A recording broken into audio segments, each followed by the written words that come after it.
Well, good morning, everyone, and welcome to Visionary Women. We have a very special guest for you today at our Member Spotlight as a part of our Member Spotlight series. And before we introduce our program, I just wanted to let those of you who are unfamiliar with Visionary Women know a little bit about us. We are a unique nonprofit community. We are dedicated to empowering the lives of women and girls, both locally and globally. And we're not only a giving circle, but we are a learning circle, and we're doing life together. So that's Visionary Women. If you'd like to learn more, you can visit our website. Today, I'm absolutely delighted for this member spotlight with Visionary Women President Nina Kotick. Nina Kotick is passionate about community, women, girls, empowering one another. And I'm very excited for you to get to know her better. Personally, I have had the pleasure of getting to know her, working with her behind the scenes with Visionary Women. So I'm excited for her to share her story with us. Welcome, Nina Kotick. Thank you, Piera. Thank you so much. It's been such a privilege working with you the last few years. And thank you for having me today. And thank you also to everyone for tuning in. I know everyone's so busy. So I really appreciate your friendship and kindness in wanting to learn a little bit about me and why I'm at Visionary Women. So I'm happy to be here. Well, let's dive right in, Nina. I'm so excited. Let's start at the beginning. We want to get to know you better. You are one of the nurturing forces of Visionary Women, fostering community, and you're so passionate about just providing that stickiness of life for us all to come together. Will you tell us a little bit about yourself, your story, where you grew up, and your early influences? Sure. I am from New York, from a small town just outside New York City. And I still think of myself as a New Yorker. I don't even know what that really means, but I know that I move fast and I think fast, and I'm full of action. And I think that's what makes me still feel like I'm a New Yorker. So it's hard to believe that I've been in Southern California for 25 years, but I love it. I don't even think I could move back to New York. So I really think California has become a part of me. And there's really not a day that I don't appreciate the power of the sun. Every single day I walk out of my door, I open my windows, and I just can't believe how lucky we are to live in this climate. So I really love it. I love the pace of life. And I always say that California, Los Angeles for me is the best of the suburbs and the city of New York, because in New York, you either live in the city or you live in the suburbs. And in California, in Los Angeles, you get the best of both. So that's why I really like living here. But I grew up with parents who were 20 when they had me. So they were babies. And so I kind of feel like I grew up with my parents. And that was fun because my parents were very easygoing. They were hippies from the 60s. And I feel like everything was just fun and easy. I didn't have a lot of rules. They really didn't have a lot of worries. They thought that everything was just always going to be great and everything was always going to work out. And I think that's I got a lot of my attitudes from their early parenting, and tried to parent that way myself, to be honest, because I am not a worrier. I really just don't see the sense in worry. I feel like it's a big waste of time. And so I don't worry about germs. I don't worry about strangers. I don't worry about safety. I really always assume that everything is going to be just fine. And that may be just something from the old days where we all felt like that, but particularly, I feel like that. And I had a traditional, upbringing with a very cohesive family, and I have 3 sisters. I'm the oldest of 4 girls, and I think that really shaped my life. Mm-hmm. So my parents being very easygoing and not having curfews and allowing me to be adventurous and do everything I want. They never said, don't do that, or be safe, or be careful. I don't think I ever heard those words, which is pretty crazy. And then being the oldest of 4 girls really shaped my identity, because I think sibling order is so important. And I've read a lot of books on sibling order, and I think a lot of my personality traits are from being the oldest of 4 and being one of 4. I mean, my sisters are my whole base, my foundation. And I think it's the greatest gift that my parents gave me was my 3 sisters. Well, I'm excited to get into that a little bit later. I have a question about, being a part of a sisterhood and how having a family shapes that, being the oldest. But before we get into that, I was wondering if you could share a little bit about, for those that don't know, Nina, you were a litigator, you studied law. Can you share a little bit about your journey into law? Sure. My my father was a lawyer, so for some reason I just always assumed I'd be a lawyer. It really wasn't a question. I'm not sure if it was my personality that led me to be a lawyer, or it was, my father, or going to school that actually turned my brain into a more analytical brain. But I was very linear, I was very analytical, and I just assumed I was going to go into the law. Again, like sibling order says, the oldest daughter is often like a son. So perhaps that's why I followed in my father's footsteps, and I'm the only one of the four girls. But I remember early on, I was driving down the Hudson River Parkway with my father. I was a teenager, and there was a branch that was broken, and it was leaning over the road, and it was really a dangerous situation. And my father and I driving, he looked up and he said, "Oh, Nina," he said, if that branch were to fall on our car and injure us or hurt us, hurt the car, who should bear the responsibility of that and paying those bills? Do you think it should be the government? Do you think it should be us for being in the wrong place? What do you think about that? And at the time I said, maybe the government, maybe us, I didn't know. And he said, that rule that would decide that is the rule of tort law, which is the rule of accident law. And then he said that it's the risk to be perceived defines the duty to be obeyed. So early on, I started to understand responsibilities and, how we in a civilized society started to organize ourselves. And I really fell in love with that kind of an organized system. And so I think he definitely indoctrinated me early and led me into that career. It definitely shaped the woman that you've become, and you bring so much of your brightness and intelligence and enthusiasm to your leadership style. I absolutely adore you, Nina. How did you like being a litigator in New York? I loved it at first. It was super high powered. I was in New York City. It was the heyday of the early 90s, and I loved it. And I did well in law school. I did so well that I was almost compelled to take a job that was so esteemed, but really ultimately wasn't for me. But I became a law clerk in the Southern District of New York, which was a very prestigious courthouse. At the time, Imelda Marcos was being tried and Ivan Boesky was being tried. It was just really exciting and almost the center of the world. So I did that. And then I went to a big law firm in New York, and I was a litigator there. But it really took only a couple of years for me to realize that it really wasn't my thing. My dad was always fighting for the underdog as a litigator for small businesses and doing personal injury law. And when I was a litigator, I was really working for big business. And so I was doing securities fraud and big toxic waste claims and I don't know, super heavy issues. And I was representing businesses, and it just didn't feel very authentic or very real to me. And it was a zero-sum game. There was a winner and a loser, and it just didn't feel good to me. Even when you settled a case, clients were never really happy, right? Because everybody wanted to win. They were so rooted in their own position. So it just wasn't very collaborative. It wasn't very kind. And I spent a lot of my time in paperwork and stonewalling and doing things that didn't feel so great.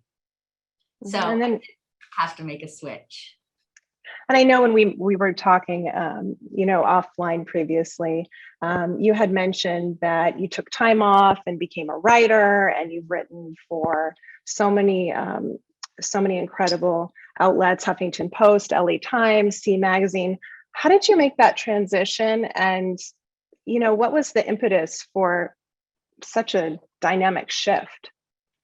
Well, before I did that, when I moved to Los Angeles to get married, I decided not to be a litigator, but needed to work and wanted to work. So I became an entertainment lawyer. So when I moved here, I got a job in entertainment law, and I couldn't believe it. I thought I hit the jackpot. It was so fun. I was going out for lunch and breakfast and movie premieres and meeting and making friends with talent agents and managers, because that business is driven by camaraderie and the same parties over and over. And so I finally found something that I thought it was building, and it was really exciting, to be honest. And it was a lot easier to me than litigating, because litigation was like this, right? And this was sort of like this, and it was really kind. My first deal, my boss gave me some paperwork and he said, can you negotiate this contract? And I looked at the other side and I said, oh no, I said, he's my very good friend, my very good friend. And I gave the paperwork back as if it were a conflict of interest. And he pushed it right back into my face and said, perfect. So it was a totally different dynamic. And I really loved it so much. But I did have 3 back-to-back babies, and nobody really wanted a part-time lawyer. And I had only been doing entertainment law for several years. So I really couldn't do that part-time. So that's when I decided to write and do some things on the side while I was raising my family. So my family became a priority. I couldn't really work with 3 little ones at home and a husband who had a busy schedule and needed me a lot. So I started writing first for the Huffington Post, and that was super exciting back in the day. And, and from there, I got some other opportunities, and I kept writing throughout raising my kids so that I could stay a little bit relevant and, have my foot in the door of something outside of my house, which I think is really important for women and something that they don't tell us, so I try to remind my children that whatever they pick and choose to do, they should have a passion for it that can continue and be flexible once they decide to have a family, because it's hard for women. It's still hard for women. And I also noticed that, when you were writing for the Huffington Post, your first column was an integration of your previous life and you're in sort of like the next chapter of love and law. And that's so fascinating to me. Can you share a little bit about how the opportunity at Huffington Post came along? Sure. I knew Ariana socially, and she was really, I think, trying to get everyone she knew to write, because the Huffington Post was exploding and they needed so many bloggers. But I was hesitant at first, but finally I said, how can I do this and get into it in a way that feels really authentic to me? So I started a column called Love and the Law. And it was so fun because I loved law school. I loved the law. I loved explaining it to people. So, for instance, I would write a column on questions that people would want to know about that really they didn't know was based in the law. So my first column, I think, was, he leaves her at the altar. Can she keep the ring? And so, so these were everyday questions. And that question, for instance, is the answer to that question is that a wedding ring is a conditional gift. It's a gift upon the condition of marriage.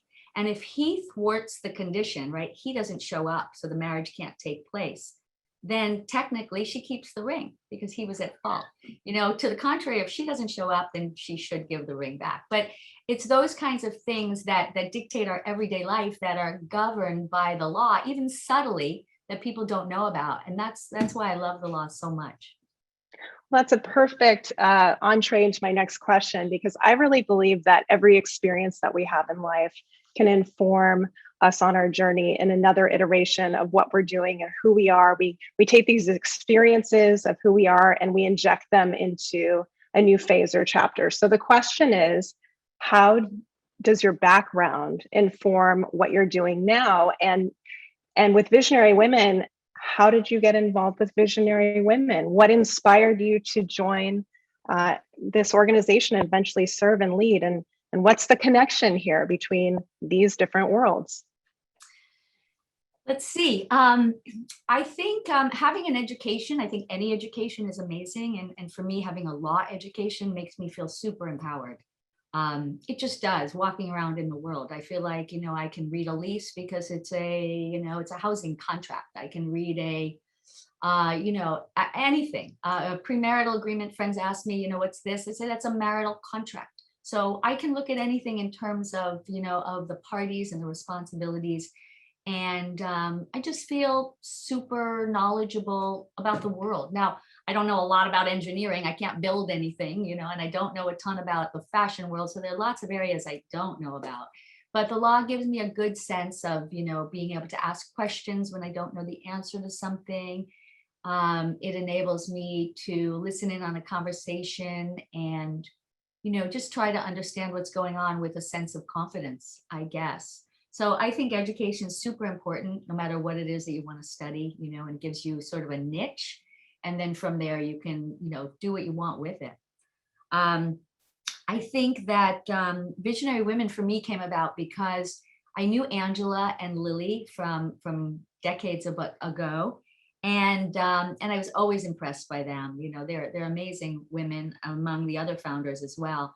But they started early on putting these programs together and inviting women, and I started going because I love to learn and I love to hear different people speak on different subjects. And I was just always impressed. The caliber of women that they got were amazing, and the caliber of women they attracted was so impressive. So I found that it was really comfortable, and I really said, this is something I can get on board with, and this is something I can potentially help with. And I like their mission, the mission of Visionary Women, to help women and girls, because I come from 4 girls, of course, and I have 3 daughters, so I'm surrounded by women. And I thought this is something I can really wrap my head around and offer myself and see where it goes. Kind of the origin. Yeah, and I know that you once you came as a guest and you were hearing speakers, and then once you joined, you started leading the membership, and then that evolved, and now you are our president. So, can you share a little bit about what made you say yes and dive in and donate your time and your energy? I mean, it's a lot of work, and you do it so gracefully, and you're so heartfelt in everything you do. Can you share about why you dove in, into the deep end? You went all the way. I love membership. I mean, to be honest, philanthropy, comes to different people at different times. And some people get involved because they have a family issue, with cancer or diabetes or something. So all of a sudden they're attracted to those causes and they want to raise money and help. And I really get that. I think that's amazing. I didn't have that. My family didn't have any of those issues, knock wood. And I really wasn't introduced to giving back until a little bit later on. Starting with my kids' schools and things like that. But I thought, I tried a lot of things over the years. I wrote a lot of checks, and then I tried a lot of things out, because I do think you have to find your way. I donated my time at the Cedars-Sinai emergency room for a few years. I worked in the kitchen at the Downtown Women's Center for a long time. I drove the elderly, at Bet Sedek for a little bit. So I was looking for ways to give back once I stopped full-time work. And I really wanted to impress upon my children that you have to do something in a hands-on way. But none of those really suited my skill set, right? I would be in the food bank thinking, like, this is not the best use of my talents. And, working in the emergency room was fascinating, but again, it wasn't the best use of my talents. So when it came to Visionary Women, and I think Angela mentioned membership, or someone said, what area might you want to work in? And I said, I love people. I love women. I love, community. I love gathering people. And I'd be happy to do that, welcome people and shepherd people and share the vision of Visionary Women. So membership was a really easy, natural way for me to use some of the things that I enjoyed doing.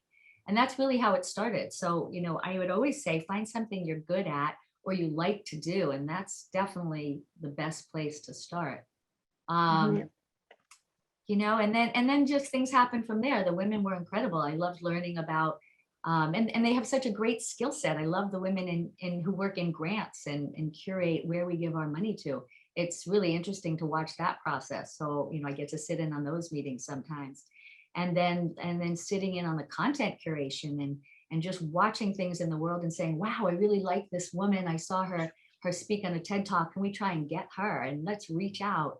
And, the more we collaborate and come up with ideas, somebody knows somebody who knows somebody. And it's been really fun to go cycle through the different committees and really get to know all the women and their different skill sets. And then ultimately, there was a vacancy and I was nominated, and it was really, I was a little tentative and scared, but I stepped up to it, and it's been really great. I think this is a perfect segue to talk about the importance of community and of having a sisterhood and some of the benefits that come about from being part of an organization that supports one another, you know, both internally as a membership body, but also externally in the way that we give and we donate to all these wonderful initiatives that are in need and making the impact. But can you talk a little bit about, some of the benefits of being part of a sisterhood and, just your feeling and your personal take on it? Sure. Um, well, being from a tribe of sisters myself, I think that really gave me the basis for friendship and support. So I feel like women really, really support one another. In the best of cases, I get a lot of kindness, a lot of friendship, a lot of trust, a lot of support from the women in my lives, starting with my sisters. So I think that we all have relationships, romantic relationships and relationships with our families, and all of it's amazing, right? Relationships are just the best. But I do think that women bring something special to each other because we can really be intimate. I mean, I think women's relationships are super intimate. And I have a long-standing book club, a long-standing poker group, a long-standing I don't know, all kinds of women's groups. I'm on a tennis team at my tennis club. So I just love the women that I surround myself with. They inform me of things. They keep me relevant, tell me what's going on in the world that they learn about, because we all read different things and see different people and have different experiences.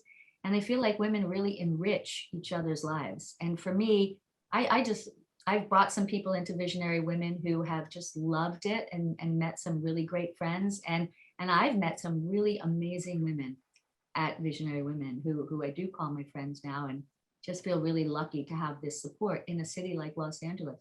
And sometimes we get new people who don't know a lot of women in the city. And it's really fun to offer this to them because sometimes, um, our friends change. We go through different phases sometimes, and our kids grow out of a school and then we Mhm. lose that community. And so I think that's a natural progression to seek different communities at different times. And this is a community that wants to learn and grow together. And I think that's a pretty great common interest for us to share.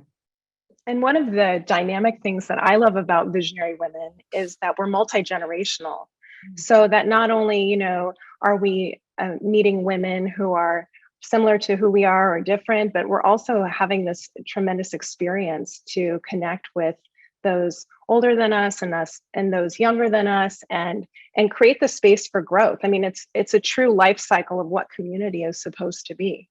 We're not all the same, we're different, and we're all in different places on our journey. So that ability to interact and share ideas and have these big conversations about the different topics that we bring to the table through our salons and our different series really is really a great way to learn together and grow together. And on that note, I'm wondering, everybody in their life has moments where they think, if I could give advice to myself, the younger me, or if I could talk to my 20-year-old self right now, would I have any advice to share? Or, for you, for your daughters, what comes to mind for you? I think that I would tell myself that life is messy, and all the good is actually in the mess. Perfection is overrated, and it's probably an illusion. It is an illusion. And I think as we strive to be so perfect, that we lose, it's like perfection is the enemy of the good. We lose um, we lose ourselves in trying to find something that isn't. So I would just say, really, really just dive into what is and not worry about everything always looking so good or being so good. I remember once telling a friend that, my kids were such a mess and they left their bikes on the front yard and they wanted everything just so. And they said, Nina, nobody remembers like a perfect house. They remember a fun house, and everyone wants to go to the fun house, and nobody really wants to go to the perfect house where you can't step on the carpet and do everything. And so it was really fun. And as of then, I sort of let go and said, you know what, I want everyone at my house. So I want it to be messy. I want to really enjoy. And the same thing goes for, of course, our inner selves. We're not perfect. And the more we let up and stop being so critical about, how we look and how we act and where we're from and what we do. I think, it's just we're gentler and kinder with ourselves and then with other people, and we have better relationships because of it. I think And women can be very hard on themselves. So many of us have an intense inner critic that it's so important to remember, to take it easy on yourself and others, because we're all in this together. For sure. And I would also say that I would always remind myself to look at the good, not the bad. I mean, to see the good, not the bad, because it's so easy to see the bad, right? We're so quick to judgment. We're so quick to say, oh, this is wrong and this is wrong. But the truth is, anybody can do that. Anybody. It's so easy to be critical. It's really hard to see the good. Really hard. And I was a kid. When I was a kid, once I was in someone's car, a friend's car, and we were complaining and gossiping about some other friend. And the mother turned around and she said, but she has such beautiful eyes, doesn't she? And like we were stopped mid-sentence and we stopped what we were thinking about. And we thought about her eyes and we said, wow, she does. And, we didn't really care. But the mother said, see, if you look really hard, you could always find something beautiful about something or someone. And you just have to look really hard. So I really remember that, because the truth is, it's so easy to judge and be hard, but it's really challenging to always remember to see the good. So I try to do that too. So another kind of like a girlfriend question, that I always wonder about is what's inspiring you today? Are there any, books on your nightstand or shelf that, you just really love and you want to share with others, or anything that you're really into right now that's giving you life, especially during quarantine and these strange times that we've been in, where we've been hunkering home a lot more? I love books. I love to read, of course. So I read three kinds of things, basically. I love historical fiction because it takes me into another world and I learn about that world. So, I mean, I could go on, but everything from, the classics, John Steinbeck and Ken Follett's Pillars of the Earth and The Count of Monte Cristo. I just love going into different worlds and experiencing that. Memoirs of a Geisha. I love contemporary fiction. So if it's been on a bestseller list, Reese's or Oprah's or the New York Times, I've probably read it with my book club over the past, I think, 15 years. I also love self-help books. I do. I find that everyone has a different voice. And so everyone's basically saying the same thing, right? We're all copying the Buddhist principles and trying to live balanced, kind, gentler lives in a crazy world. I'm reading one right now called Happiness is a Serious Problem, which I think is really funny. But I love his thesis that we're all trying to, be happy and seek happiness, right? It's be happy, have a happy birthday, happy new year. But happiness is not a goal in and of itself and never was, right? Happiness is a byproduct of doing other things, of working, of having relationships, of having passions. Those things bring us happiness, but happiness in and of itself is not a goal. So I think that this world is a little misguided sometimes, and we have to, get back to doing important things for ourselves, and that's different for everyone. But that brings joy, and that kind of joy and happiness doesn't go away, right? It's not fleeting like a party, or Right. those things are amazing as a respite from the hard work that we put into things. But true happiness really comes from finding those things that are really meaningful to us, and digging into them. So I love those kinds of books too. Yeah, I'm right there with you, and just sort of, highlighting the contrast between, happiness and fulfillment, or happiness and joy. So many people are looking for these quick, exciting, experiences. And I read somewhere that, the way we experience happiness changes through our lives. When we're in our young years, we're looking for a thrill and something to do, an experience to have. And as we get older, we appreciate things like peace, having security, having friends and family and great relationships and work we enjoy. So the journey changes as we go. Health becomes, you end up having so much more gratitude for the good things. It's less about excitement and more about, just sort of those deeper elements. So I love that you shared that. If you could change one more thing about the world, what do you think it would be? I've changed many things, but if I could change one thing, obviously, aside from world poverty and, world hunger and things like that, um, I would just like a gentler, kinder, slower world. There are so many distractions, and and they're great distractions, right? Even if they're not our focus, there's so many great things to do, people to see, places to go, that sometimes it just takes us off of our North Star. It takes us off of our priorities. I read a book called The Paralysis of Choice, and it said basically that some choice is good, but too much choice is paralyzing. They gave an example where a man walks into a store and says, "I'd like to buy a pair of jeans." And in the past, he walked in and 10 minutes later, he walked out with a pair of jeans. Today, you walk into a store and you said, "I'd like to buy a pair of jeans." And they say, "Do you want high waist, mid waist, low rise? Do you want boot cut, ankle cut?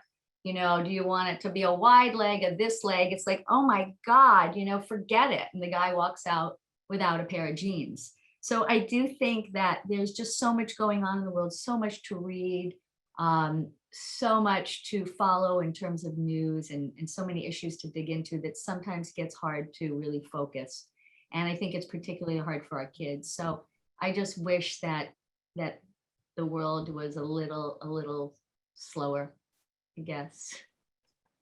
Yeah, and I think one thing that's been really interesting during this global pandemic is that we've all had to slow down. We've all had to take that pause, and there's a shift in reevaluating priorities and thinking about what's most important to us. And, I think it's really interesting because, as you're saying, slowing down, it's not about filling up your time and being as busy as possible. It's about choosing what's best, and having that sort of, it's quality, not quantity. And I think that's one thing that, our generation is ready for that shift.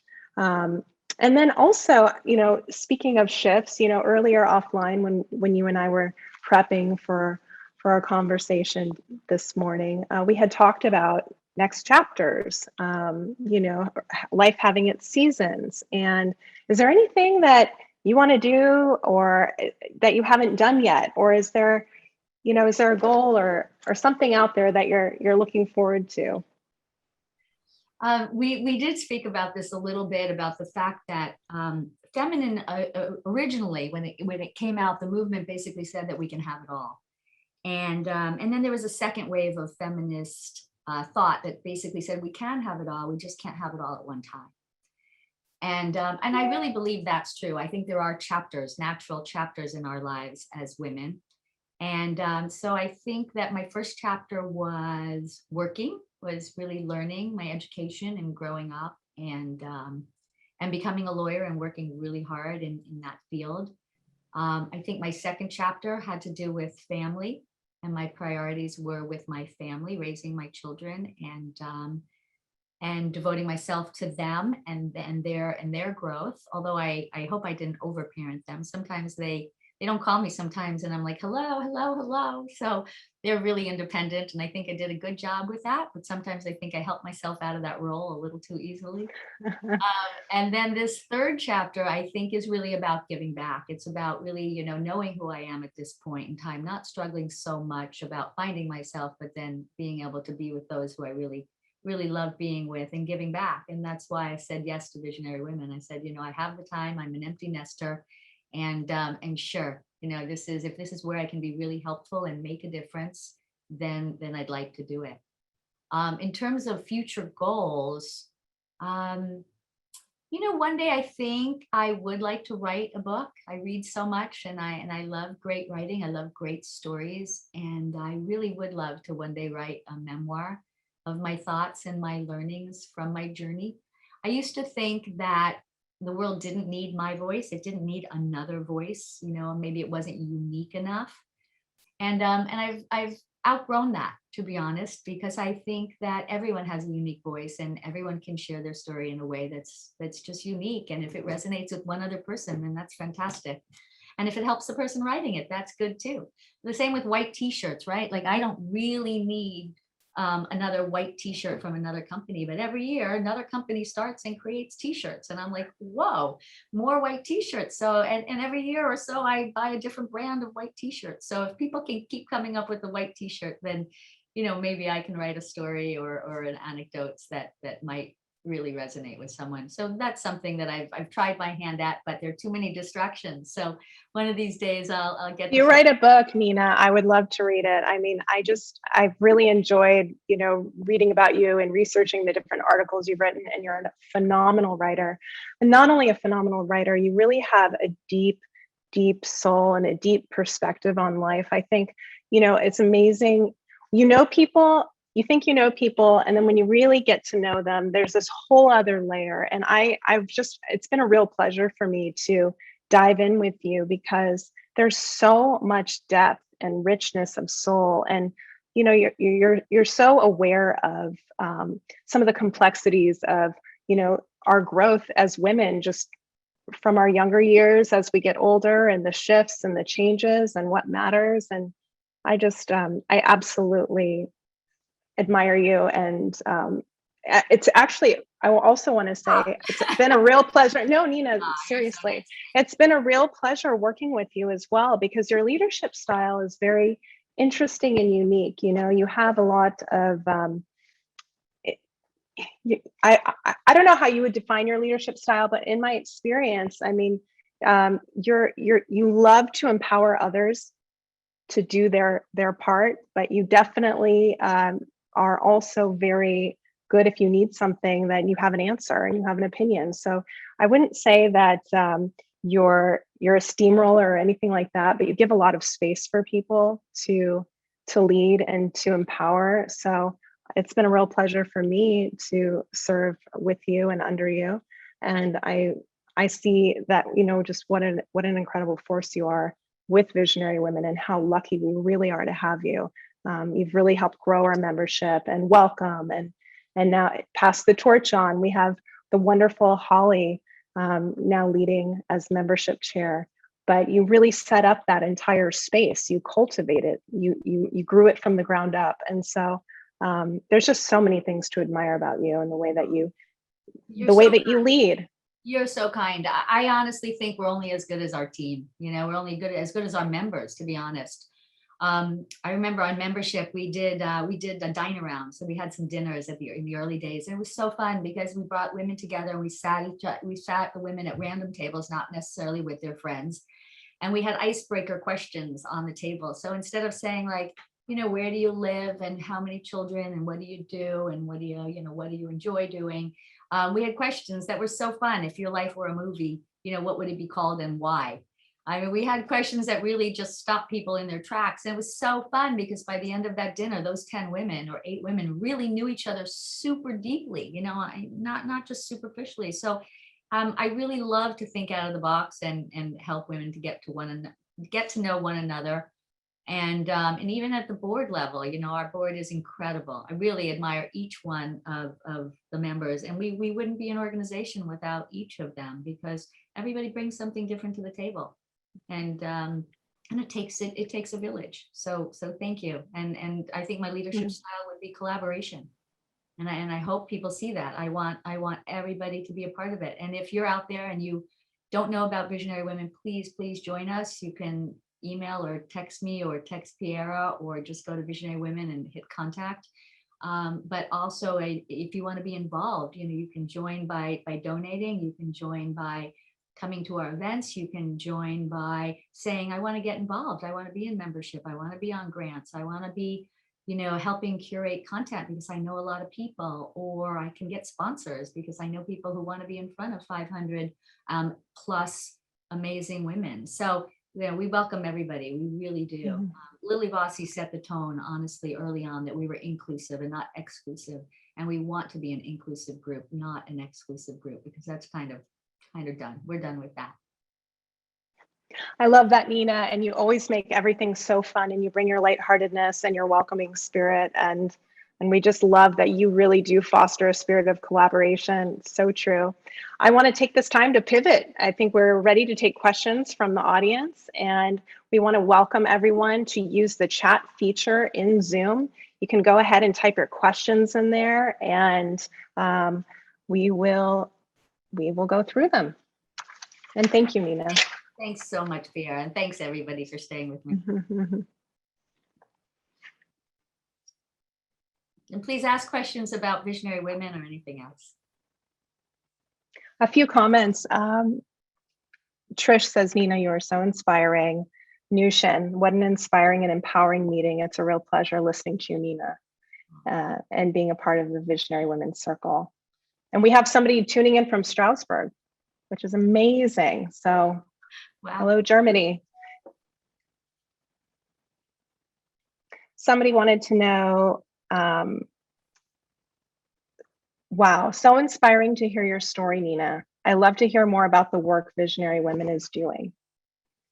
Sure. Well, Visionary Women doesn't have a single focus. We decided that at the beginning that until we really wanted to hone in on one bucket area, we have many bucket areas. So we help women and girls where we think we can make the biggest impact.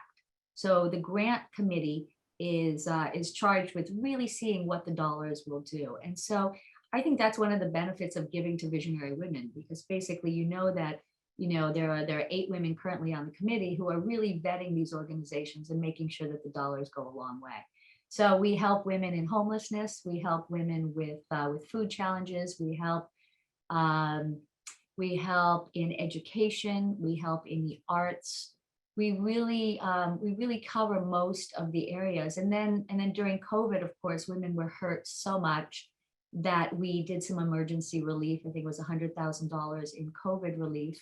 And then another member pinged us. It was a board member who said Afghan women and girls. And so, quickly we looked at about 5 different organizations that we thought were doing the best work and honed in on 2, and gave another $100,000 to help Afghan women and girls. So again, if this is something you're interested in, and you want to be a part of us, bring your ideas to the forefront. We ask for grants all the time. We're open to receiving grants from the public. That's the only way we receive grant requests. We don't do anything from the inside. It all goes through the grant committee. So, please, if anyone's looking for money and you think it's meaningful, have them send us a grant request. They're available at visionarywomen.com, the forms, and it's not terribly complicated. And then if you want to get involved in helping us decide where the money goes, then join us, and that's something we'll make room for you there. Hopefully that answers your questions. I'm not telling you the specific organizations because there probably are too many for me to list, but you can see them at Visionary Women on our website. We list them all. And then we follow up. A year later, we go back and we get comments from the people there. We take testimonials and we make sure that the money went to a good cause, because we want to learn and make sure that we're doing the right thing with your money, right? It's all your money. So we want to make sure that we're doing it right. I have a comment to read. I'd like to compliment Nina on your energy and dedication to Visionary Women, especially how you galvanize membership. You're doing an incredible job, and we're so grateful for you. That's from Shelley Reed. There's a question. Are there ways that to do hands-on work with these organizations? What about our daughters, getting them involved? Can you speak to this? Sure. So Pierre mentioned our multi-generational perspective, and we have a group of women. They're basically 35 and under, and we call it Gen V, and they have their own organization within our organization.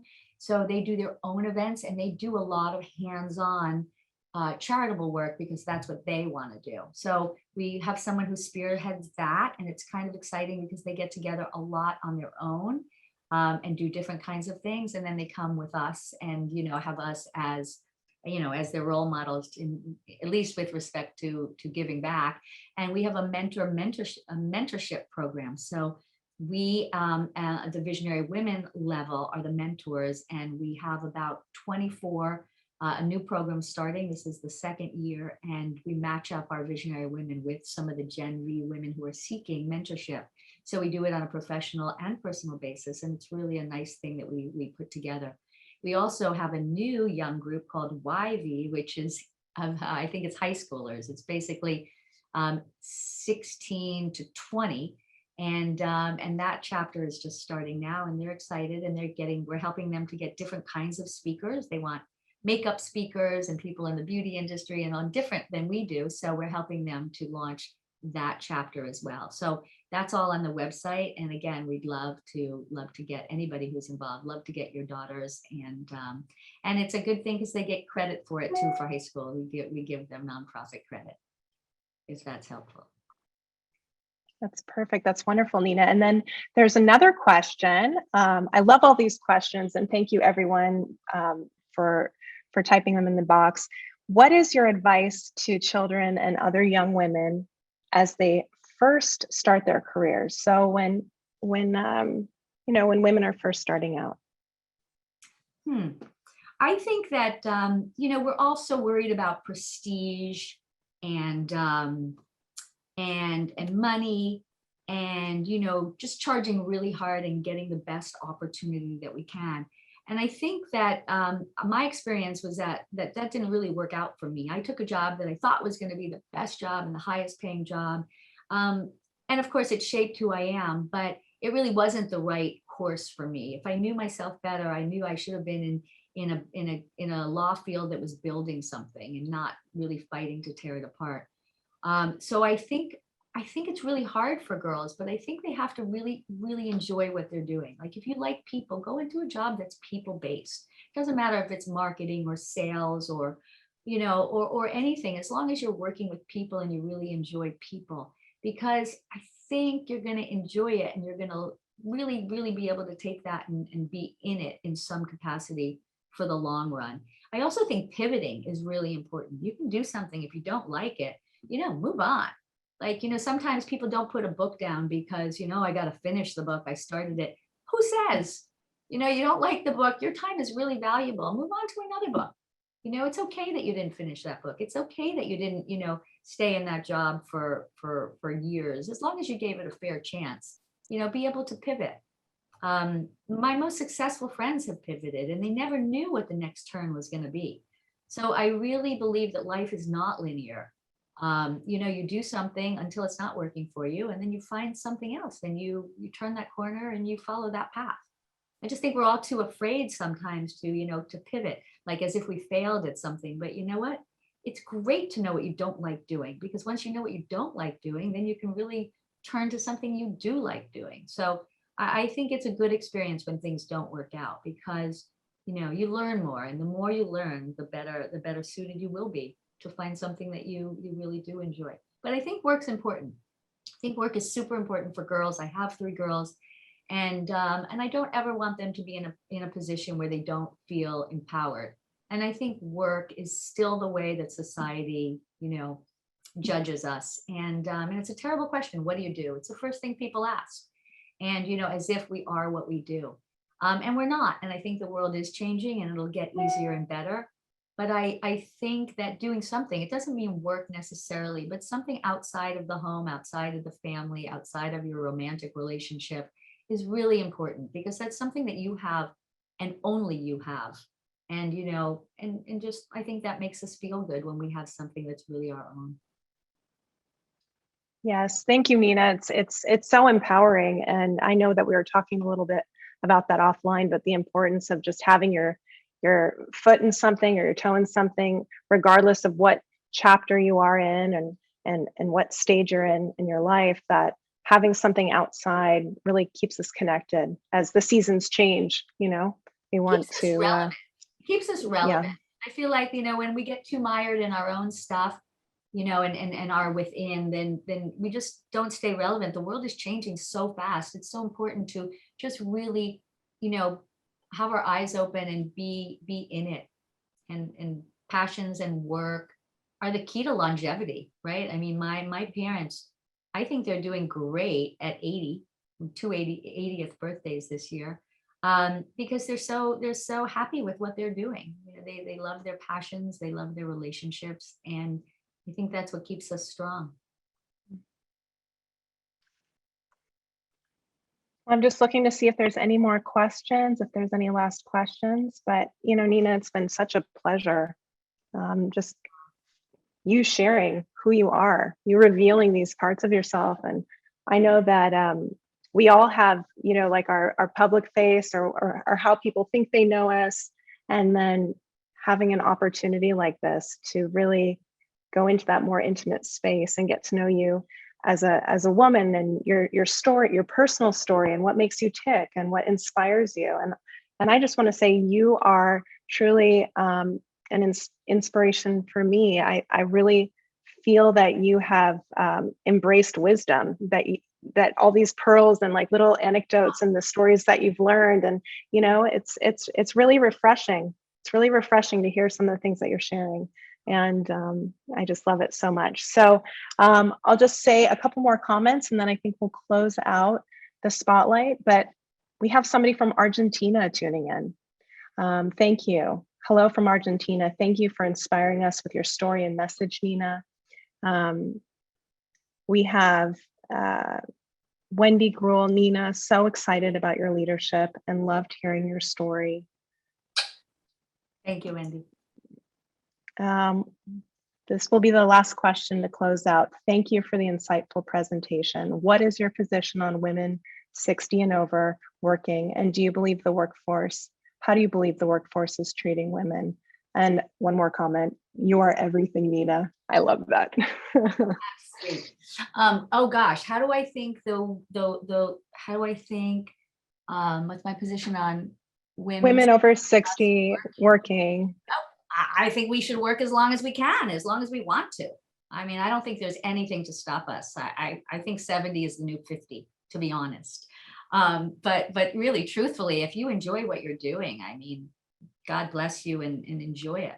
I do. I think it's the key to industry, you know, in any shape or form is the key to life. So if you're good at something, you like doing it, do it. And how is the workforce treating mature women? Not so well. I think it's hard, but I don't think they're so good to mature men either. Quite frankly, I think it's an ageist world, and I think it's hard. I think we have to fight the fight. Quite frankly, I think if we have the skill set that makes us good at something, then it really doesn't matter that the world is changing. There'll be people who are good at those other skill sets. But I haven't changed my doctors because they're aging. I haven't changed, you know, my friends because they're aging. I haven't changed, you know, too much about myself because I'm aging. So I think we just have to dig in and know that it's better than the alternative, right? Do you want to share a little bit, Nina, about our big upcoming fall salon next week? We have an amazing special guest speaker. Thank you so much for reminding me. I read her book. Glennon Doyle's book, Untamed, is an incredible memoir about her literal coming out, but her finding her voice and finding herself.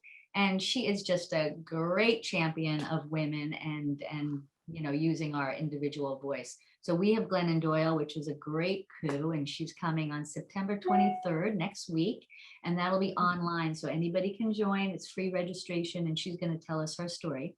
She is being interviewed by Maria Menounos, and she too is a force. So it's going to be a really fun conversation. We also have on October 6th, we have our membership luncheon, and that is going to be super exciting.